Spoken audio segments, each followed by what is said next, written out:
and some other time if you're in a different part of the world. And a very, very good morning to you. Hope you're well. This is Cafe Clairvoyance. This is a spiritual astrology show. I'm Phil Griggs, your host, and today is the spiritual astrology show. Okay.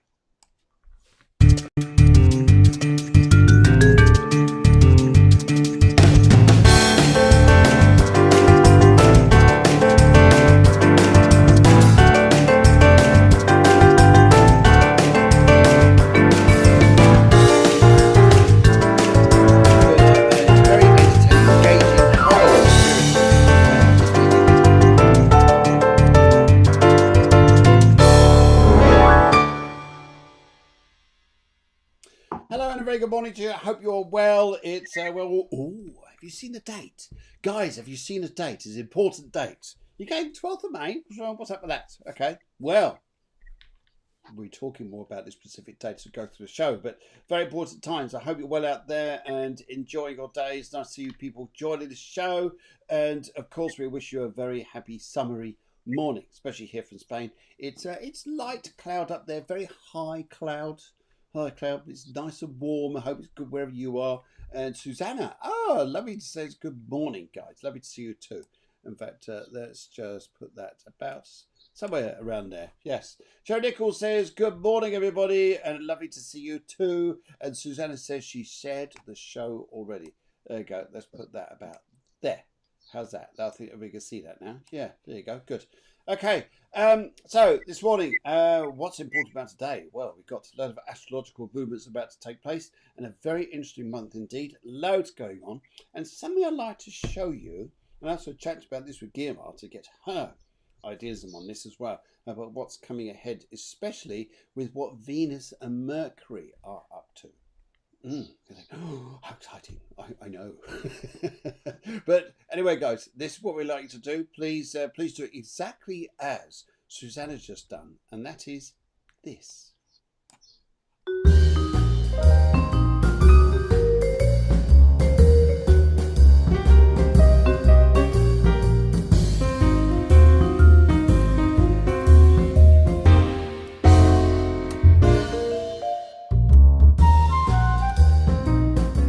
So there you go, guys. If you can share the show, that'd be absolutely amazing. You've got the share button just down there on the right-hand side, just going down there. Yes. We also got your notes here. We've got two little bits over here. We've got one that says join the Cafe Clairvoyance group just there. And the other one says join if you like, to the Cafe networking group. Because it's all part of one little happy family. One here deals with the spirituality. The other one is about networking, getting you people to collaborate or meet people, like-minded people who want to maybe join forces and things, get themselves online, do things like this. And yes, so we'll talk about that again, talk about that probably shortly, but we'll let you know more about that as we go through the show. In the meantime, some people say she was born under the stars. Some people say she's a native Indian. Some people say, where should we say? What should we say? Some people say she's from Spain. Some people say she likes riding her bike. She's saying, will you shut up? Okay, I'm going to see if she's there. Where is she? Just here, she's running down the road. And that's good go. I tell you what, that's fast this morning. Very good morning. How are you? Good morning, everybody. Good morning, Phil. What's that about Indian? I don't know. I'm just making it up as I go along. Well, I think I probably was an American Indian in some past life or something like that. Yes, so I think so too. It's those. It's the wigwam that gives it away. Whatever that is. Right. Yeah. Yeah. So, how have you been? Are you been busy? Yes, very busy. Good. Very busy. Good, so good. having fun with that. Yeah. Yes, it is. It's extraordinary times we're all going through at the moment, I think, isn't it? Yes, it's great. Yes, I got the wrong. That's it. I'm gonna put that on you because that goes the right colours there. Because it's on me, I'm on white, so can't see it away. But Susanna says, "Good morning, Lady G." Have you ever been called Lady G before? Well, in this show, yes, but Yes. not before. I have been called G, but not Lady G. I like that. It's Lady nice. G. See, this only happens on this show. You get called nice names. Well, hopefully nice. Yeah. Yes, it's nice you get called that. Good. Yes. No, it's extraordinary times because we're all going through these. We're all doing it now. Here we go. Good morning, Lady G and Phil. Okay, so it's Lady G or Mr. P. Maybe it's Mr. P or something. I don't Mr. P. know. I Never think know. there's a reason why they don't call you Mr. P. Yeah, there's probably is a very good reason. Yes, I like that. I've just been called Phil was just fine. Fine, brilliant, good. So astrologically out there, we've got a lot going on at the moment, haven't we? A lot of changes. Yeah, very interesting. Just gone through a new moon in Taurus, Yes, but it was a sun, moon, and Lilith conjunction. and now that's powerful stuff, isn't it? It is. It is. In fact, I I think like it. by no end, I think we ought to get quit. I think we could get that chart up there and let's have a look and see what's going on. Okay, I'm just going to click onto that, and hopefully this all comes up. Yeah, yes, it does. Look at that. Wow, fantastic. Good. Okay, just going to I think move that down a little bit. So I got that. Yes. Okay, so I can see what on earth's going on. Brilliant. Okay, good. Because yes, we had the new moon, which was over here. There's the moon now. It's Yeah. 28 degrees of Taurus. It's zipping on by. Zipping on Yes. by. I did a lot. And you don't have Lilith in your chart, but it's conjunct the sun right now. I don't know if you want to tick it. I can get Lilith. We do this. We do this. You ready? Yes. There you go. There's a bit of Lilith. See, we got. Hi, Lilith. See, hi Lilith. How you doing? What a happy lady she is, Lilith. No, she is. Yeah. Yes, now she is. Yes. She likes all emotions. She doesn't just favor one type of emotion. She wants us to really incarnate fully, and that means incarnate all the energies that we are, and Yep. that means to acknowledge every single emotion that permeates through your body. Because we tend to think that emotions are possessions. We have a very possession-orientated mind, egoic mind. It's like, oh, this is mine, this is not mine, and that makes me feel secure. Mm-hmm. But we actually don't possess anything and much less energies. Emotions are energies. But Yep. we tend to, because of this need of possessing, we tend to think that emotions are things that are ours. You know, it's a, I feel sad, I feel angry. You know, this is my anger, this is my sadness, this is my grief, this is my rage, this is my oppression. And actually it's not, it's just energies going through you. But when you say I am this, I am that, what you're doing is you're making those energies get stuck in your body, and that's what's fueling your vicious monkey mind Yep. and even pain and illnesses. Now that is because when we think of it like that, and because we think of the I, because we're a physical body and we feel this stuff in us, is probably why we feel it's ours. But if we relate energy and our soul being energy, then that's right. It just comes on through, just hangs around for a while, making awareness of something. But we can actually, as as the term is going, emote and move this stuff out of the physical and out into the ether and away from us. Exactly. Yeah, I The agree. way I see it, we are consciousness with the soul and with souls and bodies. Okay, so as consciousness doesn't have a physical thing that we can attribute to. Energies are more physical, even though they're not physical. The denser energies do become physical, so it's Yeah. more like within the physical, and it's in with the terrestrial um, atmosphere, or let's see, it's Okay. part of the earth energies, right? So from my perspective, the emotional energies being specific. So our consciousness wants to experience things, and it wants to experience things through energies, through different energies going through this thing, this body of ours that we identify with, right? Yeah. But we are not the body, we are the consciousness that is having the experience in the body of the emotional energies.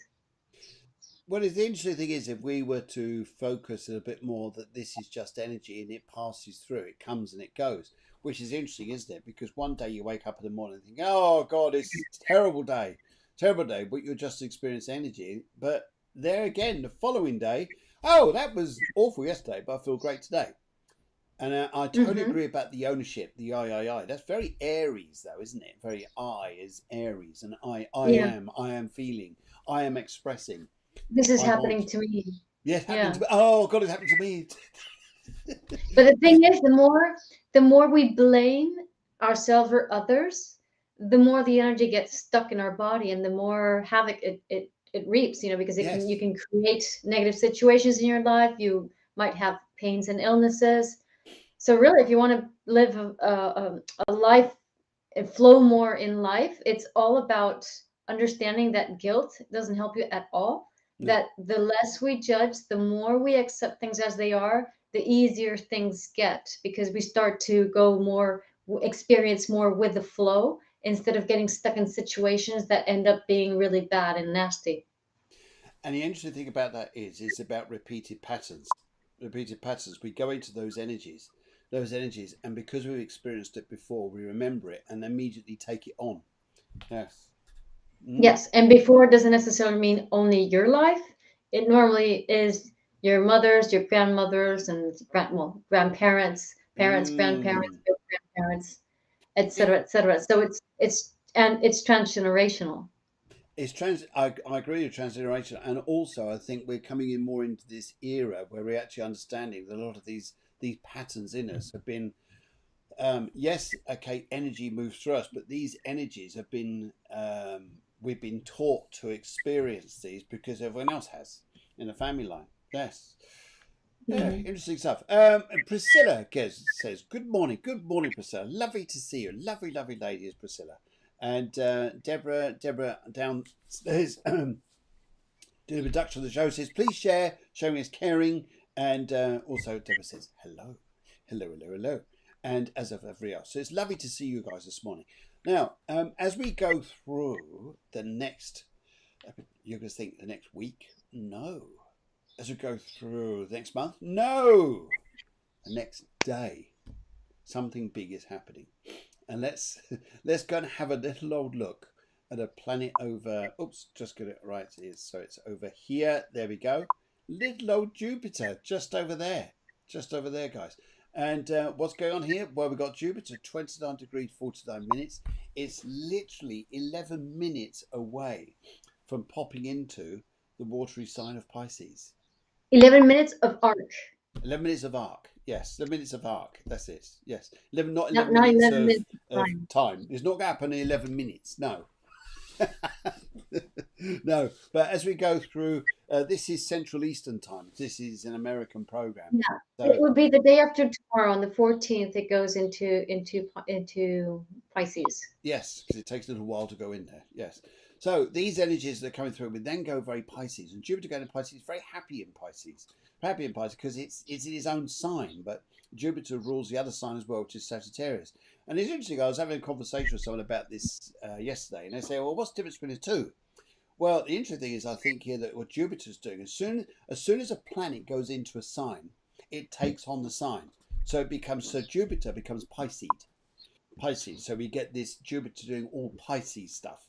It also does Sagittarius. Sagittarius being philosophical and about travel. So in some respects here, what we get here is in Sagittarius, it's about looking outwards, travel, energy and journey, things like this. As soon as you come into Pisces, 12th house, subconscious, this is what it rules. We start to go, we feel this stuff within. We become the therapist to ourselves in some respects here, but it's also very spiritual, highly Mhm. spiritual. I think people are going to build on that spiritual feeling there. What's Yeah, your for take me, on this Jupiter? yeah. So Jupiter and Pisces, for me, it's like the angels are here to support us or talk to us. Yes. It's very, as you say, spiritual, very sort of angelic, very, it's very beautiful. The downside of Jupiter in Pisces, it can be too woo-woo, it can be too fantasy. But I wouldn't worry that much about it. There would be a little bit of a tendency, but with well, right now we have that Lilith and Uranus in Taurus. Also Ceres is there in Taurus, which is more earthing and grounding, plus Pluto in Capricorn, Saturn in Aquarius. So the energy is grounded enough for that not to go too woo-woo, which doesn't mean it will create some fantasies that will have to crash, of course, but not that much.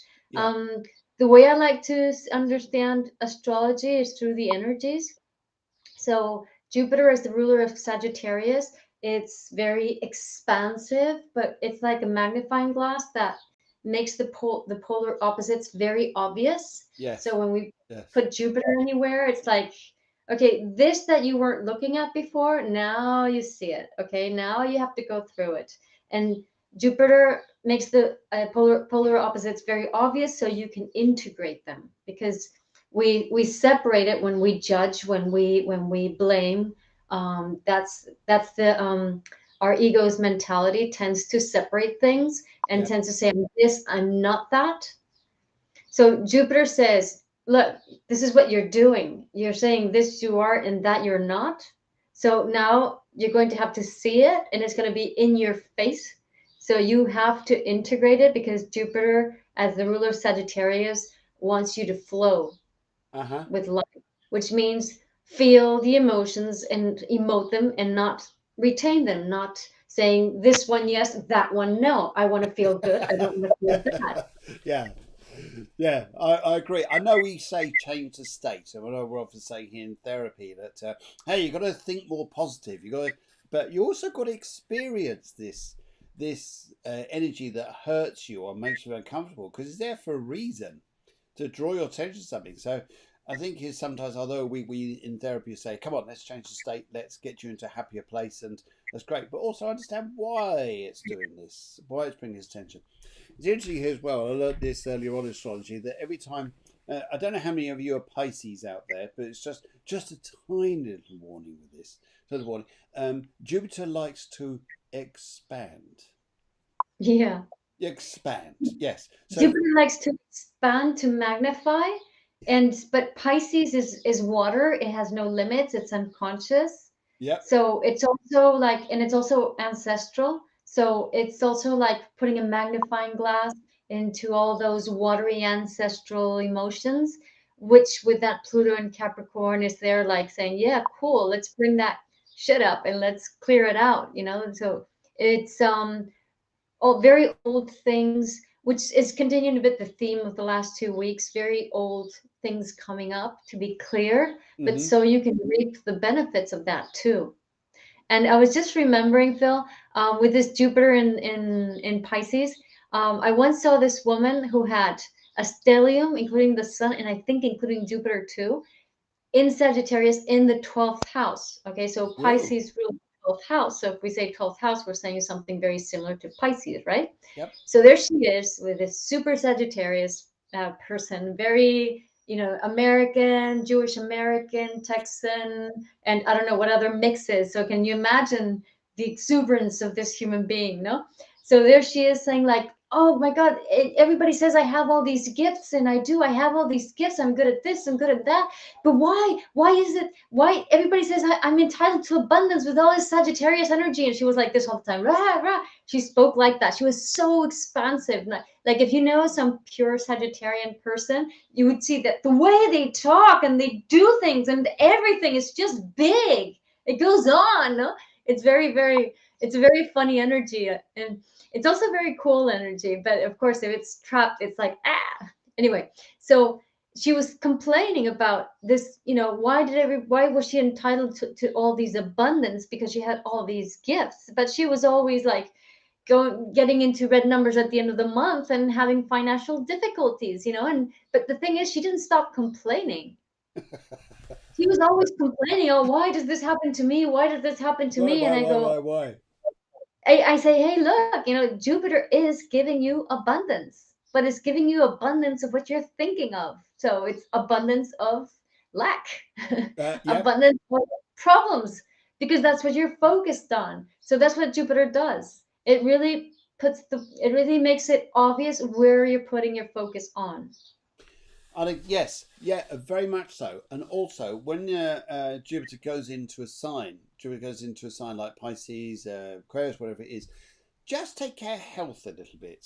Just take care of it a little bit, because sometimes Jupiter coming in nice to expand. So Katrina, we're not. Although you said, and I'm a Pisces. Those says are Pisces here. Just be careful that of the calories, because Jupiter likes when we have a calorie, it's fine. But when Jupiter's there, we have a big calorie.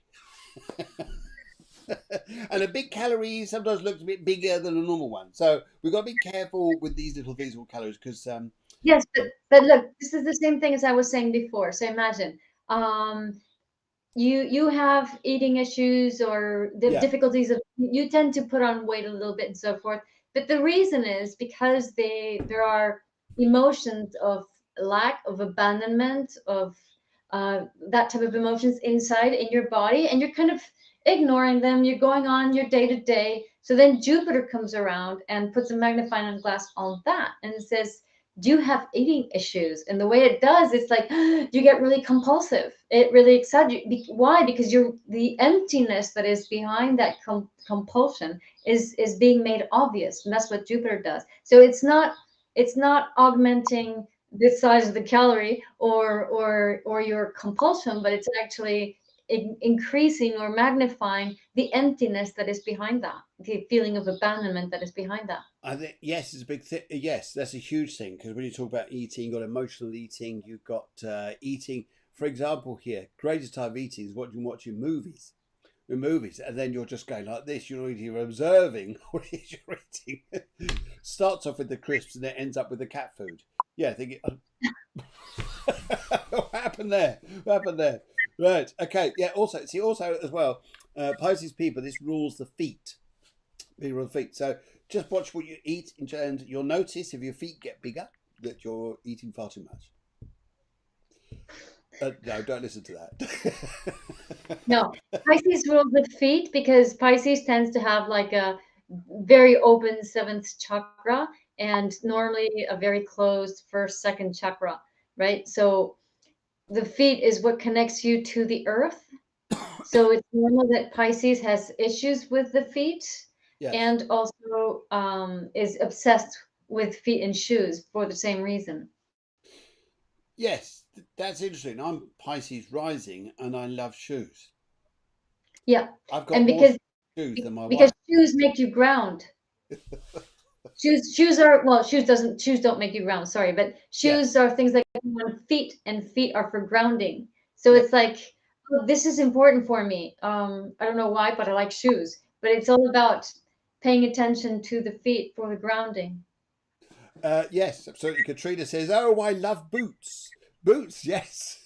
Dun Yeah, dun dun dun dun dun dun dun. yeah, yeah. Here we go. Here we go. Good. Yes, it's funny The actually. Nancy I Sinatra. bought some. I bought some shoes, and took them home. They didn't fit very well, so I took them back to the shop, and I said these shoes don't fit right, and they said, "Have you tried it with the tongue out?" I said, "The food don't fit there." Sorry, that was. Yeah, that's so I'll even silly. give myself a hoot on that one. Let's hoot to you and Pisces people. Celebrate Pisces time. There you go. There you go. Because we got this lovely energy of Jupiter coming into Pisces, and I think we're going to find, because we're all spiritual people here, we're going to find this a very auspicious time, lovely time, very angelic time, great time to build on a spiritual journey or start something which you've been thinking of. Start something that you wish to expand and bring out into the outer world. What is it that's been going very, very well that way? So I think, yes, very Nancy Sinatra, says Deborah. Thank you very much. That joke there, I think it Mhm. was. Yeah. Anyway, yes, so maybe something there you want to go and do. And a great thing is with the water sign, it can go, just let it flow, let things flow. Rather than, and Hmm. I think as well, I think Jupiter in Pisces also let us know here, stop controlling things. Yeah, well, you can't really control things, No, not we with the can't. configuration Yes, we have now. I mean, yes, there's also that Sun conjunct Lilith in Taurus is also aspected to Neptune and connected to Neptune and Pluto. So Lilith is the language of the soul. In Taurus, it's about bringing down new values. So it's earthing new values for the world yes. in general. Like we're all doing that. That Uranus in Taurus also helps, right? Really, Um, it does. Yes, I agree. hmm. We also Yeah. oh, And I was also like, Vesta is with Uranus, Ceres is with Jupiter. Jupiter, yes. So it's and Juno with Neptune too. So it's a bit like those values are more feminine, more sensitive, because yeah, we've been living in a world so disconnected to ourselves, to our bodies, to our emotions, or to the way emotions work. Like we don't realize how we are all traumatized, what that how emotions never start with you. It always comes from your past, from your ancestors, how you should feel them, how you should interpret them, why sometimes you may feel something very intense. For example, I want to kill my husband, and it doesn't mean you want to kill your husband, but it means that you yeah, yeah, it's yeah, true. yeah, It's true. You won't believe how often, like people, like especially women that are more in connection with those energies, how often they have thoughts of, I want to kill my husband, I want to kill my children, and you get, you feel horrified by having those thoughts, but it's actually totally natural because it's just revealing things that have happened in the past. We've humanity was very brutal until not very long ago. it So was. people think, oh, Oh, before it yeah, was better, and it wasn't better. It was very brutal. So it there's exceptional. horrible stories of Yes, of violence in at home. Like I've seen so much of it lately. Also, there's just so much violence, so much hitting and insulting, and even worse things, even rapes and things like that. And that's not been normal for just not spoken about, but so normal for such a long time. And all that emotional energy got stuck back there, and we have to clear that out. So it's normal that if you suddenly have this bout of anger and you feel like you want to kill your children or whatever, it doesn't mean that you're a bad person and that you might do that. It just means that that energy was stuck in your body because it was there from your ancestors who probably lived some situations. For example, imagine somebody living in abuse and being severely hit and wanting to kill their parents or whatever. They didn't do it, but the anger, the fear, and all that energy got stuck there, and it's transmitted, and somebody has to feel it. So yes, if this happens to you, don't be scared. It's absolutely natural. You don't have to worry about acting on it because you're not going to do it because we already have a high ethical standards. We have already high values. We wouldn't do that. So no, yeah, I agree with you. It's easy, isn't it? It's easy, isn't it? It's um, yes, you could murder the policeman who's holding up the traffic because we've been here for hours. You don't really want to do that, but it's just an expression of expression of the anger that you're experiencing. But it's an emotion. It's not something you want to really carry out. Yeah, I agree with you. exactly, we are not the emotions. We are the vehicle to experience those emotions so as to release them. Mm, So the denser the emotions we feel and release, the higher the energies that will come in and aid us to elevate our vibration, basically. yeah, yes. So the old thing, same old thing here. Sometimes when you're feeling that anger, never make a decision when you're angry. Because when you're feeling happy, you'll regret it. Yeah. No, what you can do when you're angry is try and define what it is that you want and what it is that you don't want by taking away the subject. That is the person that you projected that anger onto. So if your boss makes you angry, just use it to define, what it is that you want or not want in your life, but not think about your boss or your spouse or your child or whatever. No, so because that way you can really center your intentions. So anger is really helps us to center our intentions, but we must take the other person away from our view. We must not blame anybody else for what's happening. It's just an old pattern repeating itself so much that it gets you frustrated and angry. Yes, because we're blaming it on them, and really we're experiencing that emotion inside of us. Yes. Oh dear, very interesting stuff. Very interesting times we're going through. This transition of change we're going through, folks, which I think is, as we're all seeing and understanding as well. I mean, Pluto and the Sun, Pluto and in fact, let's come down to this one. Sorry, yes, this area here down in. Oops, there it is. No, now it's going to work. We've got Pluto up here in Capricorn, 26 degrees, is making a trine over to the sun. The sun very shortly will be, over the next 5 days, will come into exact orbit of this trine with the sun there. We've got Lilith very close at 22 degrees. The moon's already gone past it. And then we got something else going on here. Now, this is something I'd like to talk about in a little while. Is this Yeah, but Phil, Venus Mercury? before we go to Mercury and Venus, I Yep, want to add Lilith's sun. So Lilith in Taurus is about bringing down new values. yep, Lilith's sun is about wanting to express your true self, to lead your life, and whoever wants to be inspired by you. yep. Barack Obama had this Lilith, right? So with his "Yes, we can," no, he inspired people to go forward. So this Lilith sun rules Leo, and the emotion, the low value emotion of Leo is frustration. Yep. So frustration is wanting things to be a certain way in spite the fact that they're not, so you feel recognized. Uh-huh. Okay, so it can be very plausible that we feel frustrated by events because we want our core self wants something different, has new values, and there's still parts of us that need to be like acknowledged, accepted, approved by others. But if that happens, if you're not really just being yourself and just say, look, I don't care, I'm going to bring this out because this is how I see it, this is how I feel it.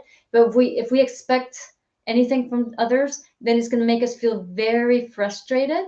And also we might, because of the Lilith Pluto, Sun Pluto aspect, might end up enacting um, old transgenerational past life situations in which there was a loss of personal power, right? So I want to rephrase what personal power is from a Mm-hmm. transgenerational perspective.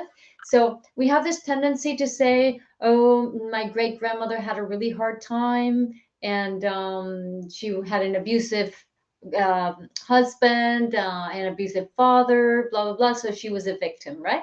Yep. So, for example, my great grandmother was born in Victorian times, right? So am So I. Victorian times, where it was a cultural context which was very, very, very rigid, very lots of norms, lots of how it should be, and people just didn't question anything. No, they didn't. So I agree. No. after that rigidity came this First World War, the Russian Revolution, and the gay 20s, right? So it's like the all this explosion up and down of all that rigidity, and what was left over burst out in World War II. So World War II is also a consequence of Victorian times, Yes. of so much Yeah. pent up energy, right? So she was we could see her, my great grandmother, for example, as a victim of an abusive father and husband, but this was actually the norm back then. So people didn't question it. There was no awareness or consciousness about that,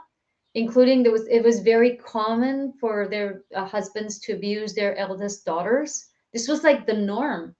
Yes. Okay, so this wasn't questioned, which means it was accepted. So some people, for example, my great grandmother, suffered it. But why do you suffer it? Well, you suffer it because you're conscious, you're aware enough to realize that that is not what you want, that you are different, you want something different. So basically, who gets traumatized in an era is somebody who is more advanced than the greater collective of that era. Because they're going to sense and experience it and want to create evolution to get away from it and can't at that particular time. Yeah. Exactly. Yeah. Exactly, exactly. So you know what happens in transgenerational dynamics? So this I person, love for transgenerational example, stuff. Yep. my great grandmother feels she wants to be free, she wants to do it different, and this is way advanced for her times, right? But she felt not seen, and this is a funny thing because we're talking about Lilith Yes. Sun, sorry, Yes. and then we'll talk about Leo.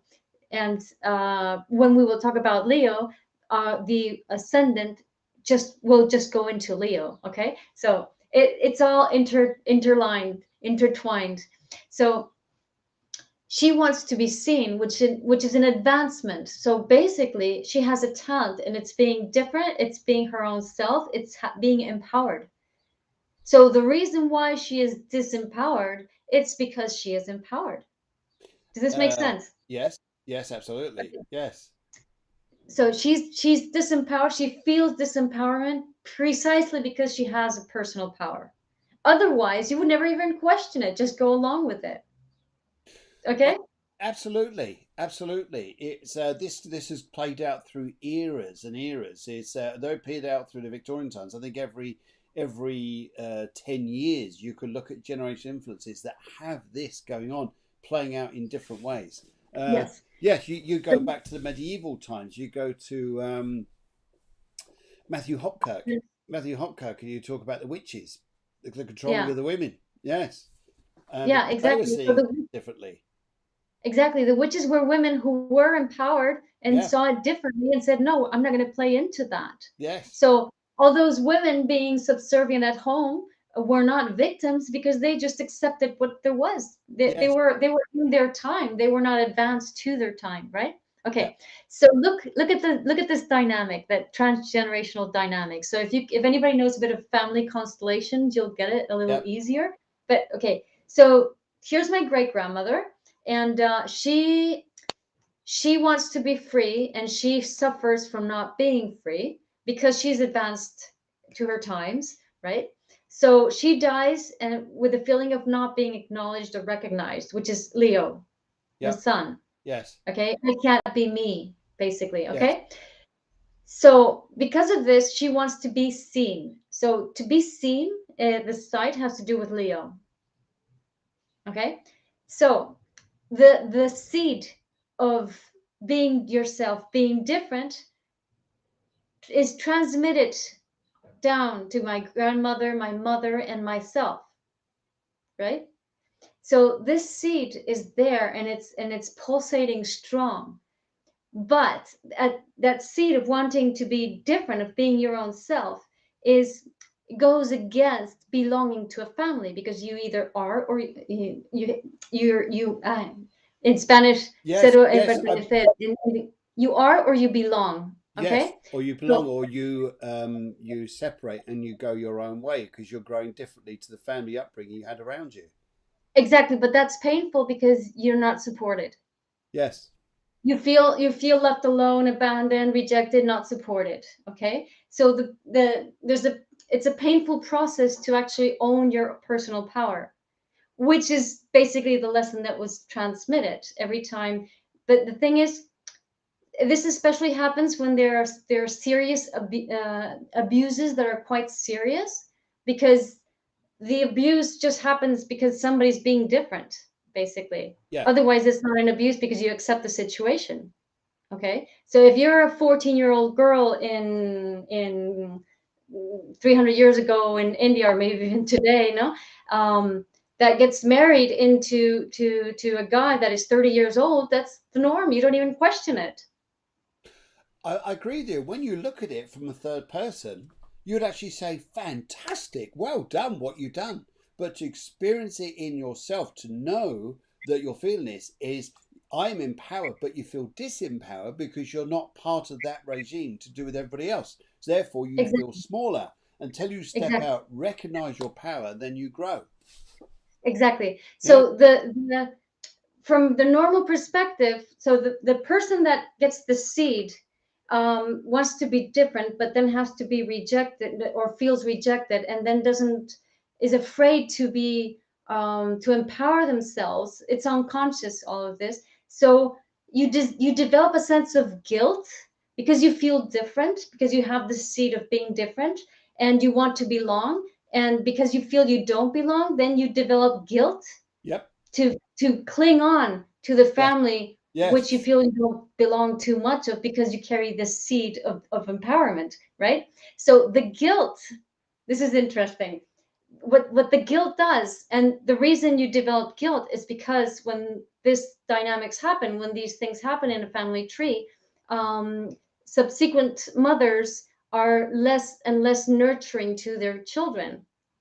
So basically, if a child isn't nurtured and very well taken care of from abandoned mother, because those mothers have inherited that trauma, um, then you feel like you're not being held. You're not part of the family. So that need to belong makes you adapt to the family via guilt, and Yes. that guilt matches you vibrationally with that ancestor that wanted to be seen.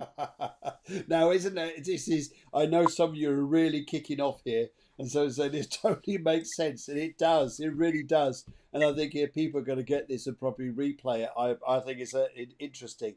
The amount of us who have actually broken away from the old molds, but as you were doing it, probably felt terrible. You were the worst person going. Why are you against it's terrophilia? It's you go back to the 60s. 60s. This is different, slightly different, but it's a similar thing. You reach the age of, say, 16 years old, and your dad, although he loves you very much, the tradition is said, right, that's it, pack your bags, you're off. What? That's it, you got to go. You got to go. That's it. No, no, this is not your home anymore. You got to go and find your own home. It's like complete rejection, but you've got to do it because that's the way the times were. You had to move on. You had to go out there and go and find somewhere to live and then start your life. Then yes, you could still come back to the house on Sundays for lunch and everybody was family happy. But the traditional breakup, the snapping of the way the family was then is completely changed. In our times now, isn't it interesting? Isn't it interesting that we're going through these times and we don't want the old times where we feel we've got to be part of this linking with this. Oh, it's great if you're all living the same dream and it all works. When it doesn't work and you're growing differently, you do feel very small. Do feels very small, and that makes it very very challenging for some people until they learn to grow. And my goodness, when you grow, what an amazing feeling it is, because then you're starting off a whole new era of life, a whole new era of life. You're Yeah, not leading the same old life you used to. And it's interesting. exactly. It's interesting the dynamics as you lead that life, you get bigger. The guilt that's put on you because you're growing that way probably intensifies because you'll be made to feel like even worse. But what you're knowing is as you're growing is you can understand it and see it and say, this is definitely not me. Okay, the thing is, right now, because of Pluto in Capricorn, Saturn in Aquarius, Jupiter about to go into Pisces, Neptune in Pisces, and that Sun Lilith over there pointing to everything. So the the theme of these ancestral trauma, that is active and that we have to connect with, it's going to, so we can have situations happen in our daily life which suddenly, like out of the blue, you feel disempowered for some reason, like, what's going on, what, I was fine, or why is this back again, I already worked on this. And so what's happening is that it's like, to put it in a figurative way, and figurative is interesting here because also with that Jupiter Neptune in Pisces, it's much easier to work figuratively, symbolically, and we really don't need to understand exactly what happened. That's just feeding the egoic mind. Yep. So the more you just get the gist or the feeling of it, the better, because it comes down into your body more. So the idea is that, so imagination is favored, and we can work in our imagination with this through any symbolic ritual that you feel like doing. But basically, you're going to feel, if you feel disempowered these days, then just understand that that situation that has happened to you, or that is happening to you, is a reflection of a disempowerment that an ancestor lived through. Yeah. Yeah. So the things will be similar, but the situation is probably very meek in this lifetime, right? So maybe you, I don't know, you stop at a cross light and another car stops too, or whatever, and the guy comes out and yells at you, no? And that is connected to a transgenerational cellular memory of your grandfather, who was very strict and severe and chastising to your father, for example. Yep. Yeah. So it's, these situations are there for you to feel them and go, wow, okay, so this is a taste of my personal power in verse. I feel it and I release it. It's interesting stuff. It's interesting stuff. Right. Okay. We're coming up to 11:45 here in Spain. I'm going to let's just come back to the screen here just for a second because now I'll do this. I'll do this next time we're on because I wanted to look at. In fact, I'll do this quickly now. Just quickly now because this actually had me intrigued and I wanted to look at this. Right, I'll show you. I can bring this up here and see how it goes. Get my little boxes out the way. So, Phil, the ascendant right now is already just entered Leo. Yeah, yeah. I haven't gotten. I don't think I ticked the ascendant box here. No, I didn't. No, the ascendant just gone into Leo. Okay, right. That's interesting, isn't it? And we've got these aspects at the moment that's going on. Right, okay, guys, I would like you to pay attention to these two little ones down here, Venus and Mercury. Okay, now I'm going to move this on a few days and just watch these two. There goes Venus, is starting to get a bit closer, and then all of a sudden, as we go right, Wait, Phil, wait. If you see Venus and Mercury there, yep, so and the sun is right above the horizon, as you can see on the left-hand side, the yep, darker yep, horizontal line is the horizon that goes all yes, the way through the chart. So as the day goes by, this chart is from sunrise because the time is wrong. But yes, if, as the day goes by, the sun goes up into the top, midday at midday it's at the top, and it goes down and it goes through the horizon. yeah, And then absolutely, Venus yes, and Mercury follow behind, right? yes, So as the sun goes down, what we're going to see is that as soon as the sky starts getting a little bit darker, we're going to see Venus and Mercury together as evening stars. that's going to be absolutely amazing. Now, the degree where these ones are absolutely in orbit, there it goes, is the 29th of May. So these two are going to be, you're practically going to, you may be able to just see one, maybe you can see two, but they're both together. Now, we're in the sign of Gemini. Sign of Gemini. Gemini communication, Gemini thinking, Gemini relating to other people, Gemini feeling our own emotions, feeling our own thoughts, transmitting them to other people. Maybe there's a plan, maybe there's something you're talking about, and maybe there's something that you're starting. For instance, anything like this, but let's talk about the Gemini bit. So Gemini is going to be communication. So whatever it is you're starting around this time, although people are going to say, oh, don't start it around a Mercury retrograde because it's just gone retrograde at that point. That's not the point I want to make here. What I want to look at here is watch what happens now. Because now, here we're going to go. Right. I'm going to go on 1 month at a time now rather than 1 day. And we're going to see Mercury, Venus. There we go. We start moving around the chart. Is going, where are we now? We're going to October, November, December. December the 25th. And the next time that these guys actually, 1 day, that's it, actually come into orbit again to be together is there. The 29th of December are the next time these guys meet up. And it's in Capricorn. And conjunct Pluto. And conjunct Pluto, the transformer. Whatever you're starting now, really write down, really focus what it is you want to intend to start to do, whatever it is. Although Mercury's going retrograde, it may be bringing back an old idea, an old plan or something like this, but you're looking at whatever it is. See what happens and transmutes through the year and all the way through to the end of December, coming on the 29th of December, because these guys are then together, but then they also touch Pluto. Watch what transforms and maybe comes into your life, and then look back and think, oh my God, there it was. There's the link. But as this Mercury, Venus in Gemini together now are creating aspects to Chiron and to Neptune, which Yeah. means there will be doubts. There will be, I'm not sure, is it for real?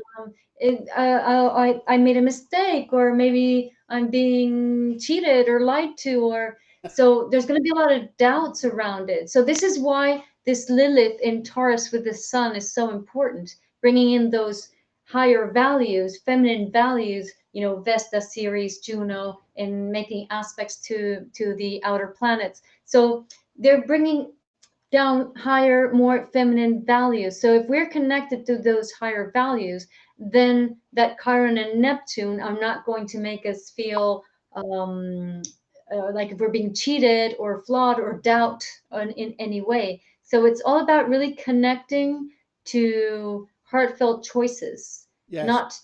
not choose something because, for example, I'm going to choose this job because it's going to bring me more money, and it's not. If you do that when in December, then it's going to crash. You're going to realize that that wasn't it because you didn't follow your heart. Absolutely, you do follow your heart, and that's the trick, isn't it? Follow your heart, because whatever you're thinking that's doubting you, forget the doubts, go with it, because what starts now is likely to come out into Capricorn. What's Capricorn? Capricorn is practical. It's more physical. It's something which is maybe in stone. So whatever you're thinking comes out into practical form at the end of the year. And that, I think, is going to be amazing. And it's interesting here. Katrina Maria said, my son, a Capricorn, had to move his wedding to the 28th December. Interesting times. Interesting. Interesting times. Isn't this So he has, amazing? yeah. So he has these on a bit more than 6 months to think about, his. Might do the right thing. So, Connect to your higher feminine self, sir.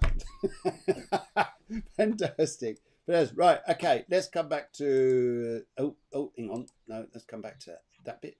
That bit. There we are. We're back here. Right, okay, we're going to go do something else now.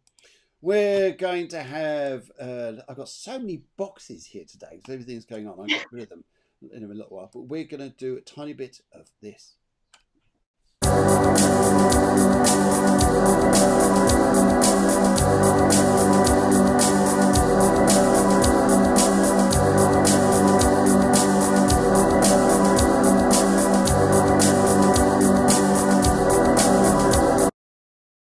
Okay, let's come back to this, guys, and what we're going to do now, just bring this up here, and there we go. Let's go over here. Oh, we got Katrina Maria. Hello, Katrina Maria. You sent in a lovely question there, and you said, in fact, I'll just move your chart across. Can I move it across a bit? Yeah, there we go. See, technology is amazing. We can do this. We can do this. Right, okay, Katrina Maria, she wrote in, and she wanted to know about her spiritual path, and is everything going all right? How's it all going to work out? Are things go well? Well, look at your chart. It's fascinating.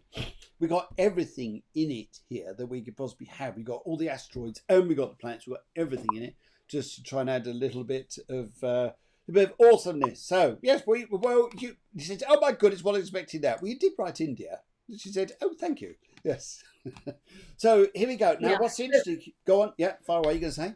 Yeah, what's interesting is that Katrina doesn't know her birth time, No. but there's an estimate. It's like, okay, so Phil says, okay, so this should be around this time, Yes. and Phil just randomly puts a time, and Well, then I point out, so this confusion around, well, is it this time? Is it that, like that? We have no idea, and I just randomly put a time, which happens to give the Leo rising, which is the same rising as the second person who gave their details, and it's the same rising that we have now. yes. And Katrina has like a whole bunch of planets in confusing Pisces, so it's very normal for Pisces to say, I don't know when we were born, I don't because know. there's a lot of a we thing to the Pisces, no? Yeah, this And is brilliant. this would be in the seventh house, which is the house of others. So basically, you would be reflecting here what others are doing. So independent of the fact that this might be right or wrong, which it might be right or wrong,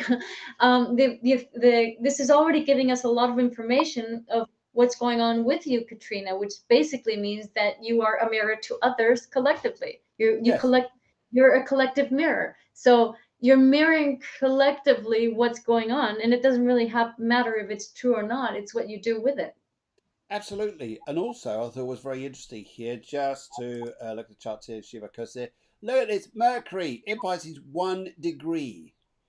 And Jupiter is not this Jupiter here, but Jupiter, which is in transit coming up, is just about to pop into Pisces, and it's going to have a meeting, it's going to have a date. It's going to have a date with Mercury. So what we start talking about here, relationships, things with other people, you're going to spiritual sign.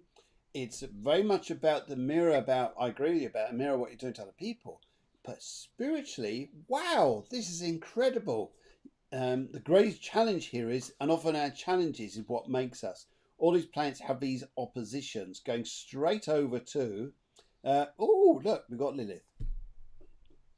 Lilith in the first house.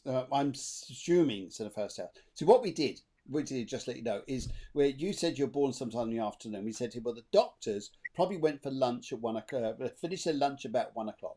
Then they had a meeting. Then they put the list in. Then they probably came and see you. They say see your mum rather, not you, see your mum. And then they probably said, yeah, we'll do this about 3 o'clock. So we reckon about pop actually came then. But lo and behold, I think this is probably not far wrong. And No, because also there's the North Node and Uranus is on the ascendant, yes, which also would be congruent with that. Yes, very interesting. Now, just if we looked here, that's that. Just showing us across here, 20 degrees. 20. Would you understand here if I said to you at the age of 7, a major transformation took place, maybe in your life, maybe in your life? Yes. Would you understand a major transformation took place in your life at that time, about the age of 7? That'd be interesting if you come back, whatever you say here. 7 years old. It is 7. Yeah. If that would What's make the point of Katrina to come back? Have a think, Katrina. What happened at 7 years old? If that's true, then that would be the rising. Yes, we moved home. Brilliant. Yes, it's spot on. The chart then is just about spot on 3 o'clock, because if you moved home, Uranus, if we do a solar arc progression, move the ascendant 7 degrees, move school and friends. Yes, at 7 degrees, Uranus was the first planet that touched that and sent a shockwave through your life of change, which when you're young is quite a big thing. So yeah, I think we got that about right. So good. That's one option. The other option would be the Gemini rising. So it would be between. Yeah, could be. I get the feeling though, looking at your hair color, that you're Leo rising. That's that lovely ginger color you got in your hair there. I think that's Leo. So your question here is, just to get through this, we've got someone else to do as well, is to look at your chart and understand your question here about your spiritual development. Mercury, Jupiter. What more can you say? Go for it. And then you've got Mars coming into this world. And then you've got the wounded healer, Chiron, coming over here at 7 degrees of Pisces. You are learning very much this spiritual development. Now, 10 years ago, Jupiter transited this area as well. You probably started your spiritual journey not 10 years ago, in 2010. 2010, rather. 2010. So this is what sorry? 12 years ago. 12 years ago. Yes, 12 years ago. Yes. Yeah, because she just had her Jupiter return. Yes. I was going to say, sorry. 2010, not 10. Yes, 2010. 2010. So in 2010, would you understand here, this is when this occurred again. You may have started a spiritual journey then. Now you're evolving again. So keep growing. Keep on going. How's that? The important thing here is to understand that Sun in Pisces is instead of an I am, it's a we are, or IR.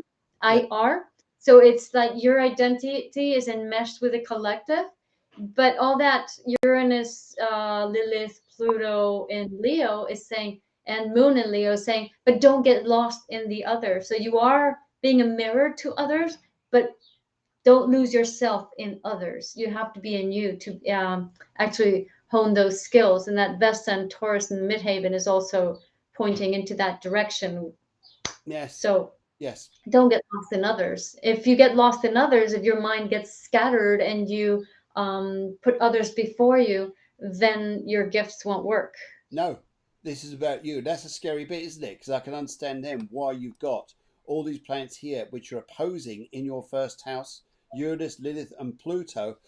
I've got to take on power. How do I do this? But do it. It's not about you following other people. It's about you being in power, young lady. Yes, how about that? And I think we need to give you a round of applause for doing that. Wonderful stuff. Well, I wonder if I had a bit of birth, a bit of birth sign. Just a little bit.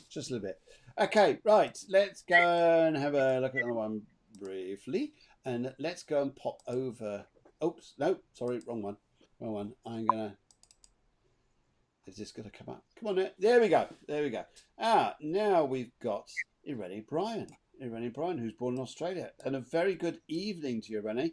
Because I gather you're here watching us on the show here, and that's fabulous. In fact, just seen her. Yes, an hour behind. Apologies. That's okay. Absolute apologies. Now, your question. So I love the synchronicities. No, so in this case, Irene is the Leo rising, and is an hour behind. So is this Irene's time? So instead of being born at 7:56, it's 6:56. Is that, or 8:56? Oh, I don't know. Don't know. But although she says, I think she meant she's an hour behind by catching up with the show. Yes. Yes, I think that's what she Okay. meant. Yes. Okay, Okay. so in this case, she has a Jupiter Mercury, Yep. which Katrina had, and Katrina Yep. had it in Pisces, but Yeah. in this case, it's in the 12th house, which is the house of Pisces. Also, the Leo rising, that was is the theme of today with that Lilith Leo we saw before. Yeah, and the sun is also together with that Jupiter Mercury, which, well, in the case of Katrina, it was in Pisces too, a bit further away. So there are similarities. The show, okay, but could Yes, there apply always to my are. life. There always are. Always are. I agree with you. And it's Yeah, interesting here because over here you got the sun. You got all this lot forming one huge energy. From Venus, okay, it's just about 8 years, just about. It's all this are in conjunction. So if you looked at the sky coming up in the morning, if you could see them all, because the sun's so bright, it just blots it out. But you would see Jupiter, Mercury, Sun, and Venus all in a very tight arc of alignment. They're almost like you look out to the skies, you see all this here. I always feel here a lot of people who have got some Mercury conjunction, have got to learn how to communicate because the sun is so yeah, strong it blots out Mercury. Just Mercury's not yeah, seen. So yeah. yes, what we What tend to do word is is it in combustion? Was that the word in they combustion, in use? conjunction. No, no, no, no. When so when the sun is very Oh, tight conjunction combusting. with the Yes, planet, yes, it's combust the combusting. energy It's of burning it Mercury up. because you're so strong. So what we tend to do, we then learn to speak the sun's language, which is the language of the soul. So I feel here something I've been working with, and I think here the more some Mercury conjunction people, they find it hard to communicate when they're younger, but they learn to communicate differently when they're older. But they do it through the soul rather than just through mental communication. So it's interesting. But then you got Jupiter in here as well, which is like not only communicating through soul, we're communicating through everything. Where we're feeling in this. Okay, right. Yes, yes, I stuttered. I didn't speak until the age of 7 years old. Now, little secret here. Saturn, Yes, Saturn in the first house. Saturn in. Saturn moon in the first house. Okay, so moon in the first house. Yep. Okay. I had exactly the same experience, but I was also some Mercury conjunction, and a lot of But look, yeah, that Saturn node, North Node moon in the first house is trining the Chiron Vesta, yep. and so that gives like that stuttering, that because it's feeling, even though normally you get that with a Mercury connection with Saturn or Chiron, but in this case it's because of the rigidity of the people, of the like parents or teachers around you, that Yes. for your Leo in past lifetime, Leo, Mercury, Jupiter, Soul, Venus, just doing what it's like. 12 house is like past lives. I did whatever I want. I went wherever I wanted to. My life is like I can do whatever I want. But this life, it goes, no, no, no, you can't do whatever you want. You're going to be born into all this rigidity, and you're going to be like, to do what? To do North Node in Virgo, which is, have a routine, be more mindful of yourself, of your body, of what you're doing. Don't just spurt around, because you have to put whatever it is you cultivated in past lives into service in this one. Absolutely, she said I was very rigid and constricted, and also she said once I got talking, everyone wanted me to stop. I bet they did. I bet they did. Actually, one thing you got here, so, Irene is extraordinarily good poet, fascinating poet, a brilliant poet. So her writings and which she communicates now is absolutely lovely. Also, and that, right, and that she can do, thanks to the fact that she was born into such a rigid environment that connected to her Virgo energy, yeah, or moon in Virgo, Saturn in Virgo, North Node in Virgo. Get down to do things practically and don't just go off into the 12th house, you know? Yeah, fascinating chart. Must admit, I love your interpretation as well, Guiomar.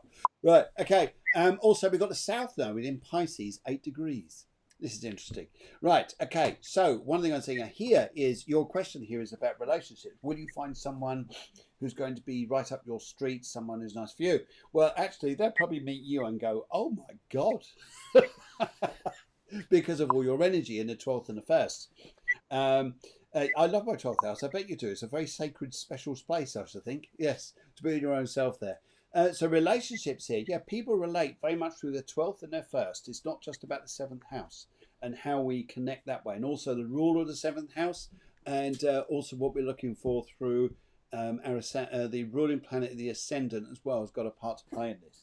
So Leo rising the sun. So the sun's going to be the focus point here. The sun's in the 12th house. So wherever we're looking for a relationship here, it needs to be somewhere where it's away from others, or away from criticism, or away from somewhere which is going to be going to feel. Because the last thing you want is to be in a relationship where it says, "Why are you with him for?" Or "Why this? Why that?" No, no, no, no. This is something which has got to have meaning only to you.